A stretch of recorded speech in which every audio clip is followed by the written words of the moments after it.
Hello guys, তোমরা সবাই কেমন আছো? তো দেখো আজকে আমি নিয়ে চলে এসেছি তোমাদেরকে দেখাতে একটা দারুণ রেসিপি।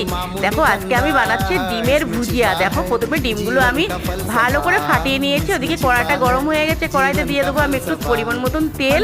দিয়ে আমি ডিমটা ভালো করে ভুজিয়া বানাবো। সুন্দর করে কিন্তু ভাজতে হবে ডিমটাকে। ডিমগুলো আমার ভালো করে ভাজা হয়ে গেল। ওদিকে দুটো আমি আলু কুচিয়ে রেখেছি, আলুগুলো এবার আমি সুন্দর করে ভেজে নেবো। দেখো দিয়ে দিচ্ছি কড়াইতে তেল, তারপরে দিয়ে দিয়েছি আলু, তারপরে পেঁয়াজ কুচি, তারপরে দিয়ে দেবো একটু লঙ্কা কুচি, দিয়ে ভালো করে লাল লাল করে ভেজে নেবো। এরকমভাবে বাড়িতে বানাবে, খুব দারুণ এবং খুব সুন্দর লাগে। খুব অল্প সময়ের মধ্যে রুটির সাথে কিংবা গরম ভাতের সাথে কিন্তু দারুণ লাগে। তারপরে দেখো আমার আলুগুলো ভাজা হয়ে গেছে, তারপরে দিয়ে দিয়েছি পরিমাণ মতন একটু আদা রসুন বাটা আর জিরে বাটা, স্বাদ মতো নুন আর পরিমাণ মতন হলুদ। তারপরে আমি ডিম ভুজিয়াগুলো দিয়ে দিয়েছি, দিয়ে এবার ভালো করে নাড়াচাড়া করে লাস্টে একটু দিয়ে দেবো সানরাইজ হাই গরম মশলা। দিয়ে এরকমভাবে বাড়িতে বানাবে, খুব সুন্দর লাগে। দেখো আমার রেসিপিটা রেডি।